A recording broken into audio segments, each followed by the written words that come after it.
ultrasound examination of the knee. Our objectives of this presentation will be an identification of extra-articular soft tissue knee anatomy, the identification and recognition of joint effusion, identification of the suprapatellar location for joint injection, as well as common pathologies one might encounter. We'll begin our examination in the anterior suprapatellar region. Sites of interest include the quadriceps tendon complex, along with the suprapatellar recess and adjacent fat pads. In the anterior compartment of the thigh, the quadriceps is composed of four muscle groups, including the rectus femoris, the vastus lateralis, and vastus medialis, and the deeper vastus intermedius. Distally, these four muscle bellies become the thick quadriceps tendon complex. At the insertion on the proximal patella, labeled number 6, the quadriceps tendon is recognized by its trilaminar and fibrillar echo pattern. The deep layer, labeled number 1, incorporate the fibers of the vastus intermedius tendon. The middle layer, labeled number 2, include the fibers of both vastus lateralis and vastus medialis tendons. The superficial layer, labeled number 3, represent the fibers of the rectus femoris tendon. Also in this long axis view is the bony acoustic landmark of the distal femur, labeled number 5, as well as the hypoechoic femoral trochlear articular cartilage, labeled number 4. The suprapatellar joint recess, labeled number 7, extends superiorly from its subpatellar location, coursing between the triangular-shaped suprapatellar or quadriceps fat pad, labeled number 5, and the prefemoral fat pad, labeled number 6. The most proximal portion of the recess is positioned between the undersurface of the quadriceps tendon, labeled number 4, and the prefemoral fat pad. The fluid distended suprapatellar recess is immediately apparent. A simple effusion will present as anechoic fluid, whereas the presence of fluid debris can present as diffuse low-level echoes, which will demonstrate motion when observed while transducer pressure is applied. We will now move our anterior examination of the knee to the infrapatellar region, where we will identify and evaluate the patellar tendon, as well as recognize the location and appearance of Hoffa's fat pad. The patellar tendon, labeled number 3, is also called the patellar ligament and is an extension of the quadriceps tendon, incorporating the patella, labeled number 1, and distally inserting on the tibial tuberosity, labeled number 2. Deep to the patellar tendon is the more hypoechoic and complex echo pattern that represents Hoffa's fat pad, labeled number 4. Let's take a moment to look at a few abnormal findings that might be fairly commonly observed. The prepatellar bursa lies superficial to the patella and the patellar tendon. When distended and/or inflamed, it can appear thickened and fluid distended, as seen on this sonographic image, upper slide left. Caution must be taken to apply very light transducer pressure, as this appearance can be obliterated when excessive pressure is applied. Moving to the upper right sonographic image, observation with color, power Doppler in areas of suspected patellar tendinopathy can confirm the presence of neovascularity and hyperemia associated with tendon degeneration.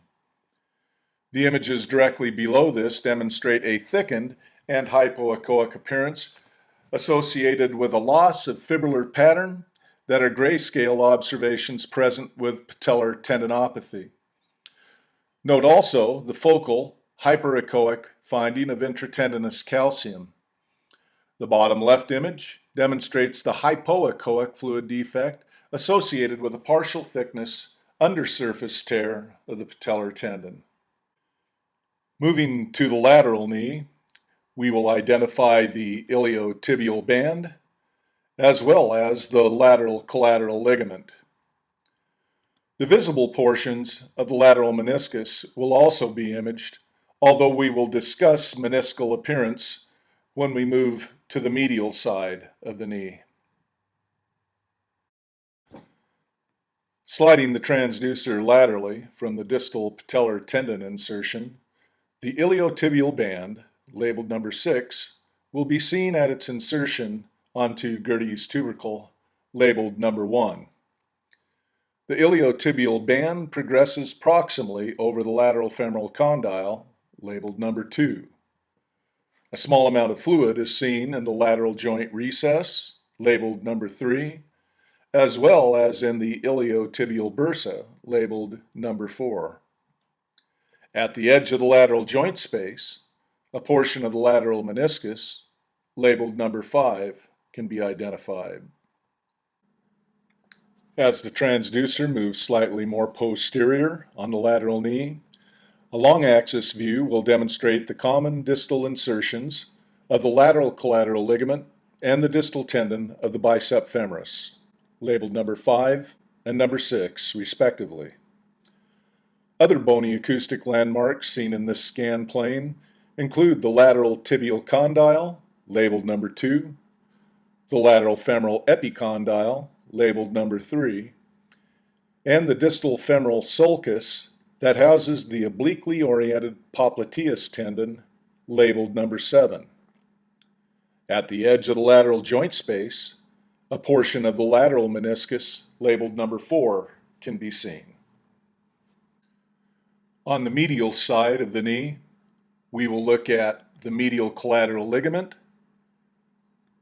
the pes anserine tendon complex, as well as the visible portion of the medial meniscus. The medial collateral ligament, labeled number 6, is identified in the long axis by its longitudinally oriented tendon fibers coursing from its origin on the medial femoral epicondyle, labeled number 1, superficial to the medial meniscus, labeled number 2, and over the tibial flare, labeled number 4, then onto its broad-based distal tibial insertion, labeled number 5. The sartorius, gracilis, and semitendinosus tendons form the pes anserine complex.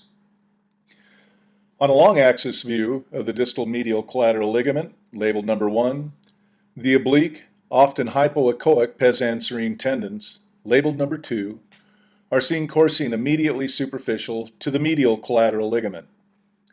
With the orientation marker on the probe proximal, rotation of the transducer with the orientation marker directed posterior, the sartorius, labeled number 3, the gracilis, labeled number 4, and the semitendinosus, labeled number 5, are seen in their longitudinal orientation. When distended by fluid, the pes anserine bursa can be visualized superficial and or deep to the tendons. Visualization of the medial and lateral meniscus is incomplete owing to intra-articular location. That is not to say, though, that pathologies related to the meniscus will not be seen. The normal meniscus, as seen in the left lower corner, is a triangular and uniformly hyperechoic structure. As is seen in the two sonographic images on the right, meniscal extrusion, perimeniscal cyst or fluid, and intrameniscal findings such as calcium or fluid defect might be seen. Heterogeneity of the visible portion of the meniscus can be suggestive of meniscal injury, such as tear. Lastly, let's identify the important landmarks of the posterior knee, including the anatomy associated with identification of Baker's cyst, as well as the posterior neurovascular structures. When a fluid collection is seen in the posterior aspect of the knee, Baker's cyst becomes a leading differential consideration. To confirm this, the semimembranosus tendon, labeled number 3, and the medial head of the gastrocnemius muscle, labeled number 4, must be recognized. When Baker's cyst is present, the bursa, located between these two structures, will be distended by joint fluid and communicate with fluid more posteriorly located. When distended by fluid, the semimembranosus medial gastrocnemius bursa will form a C or reverse C shape depending on right or left leg involvement and be readily visible. Color Doppler can be helpful in identification of the popliteal artery and vein.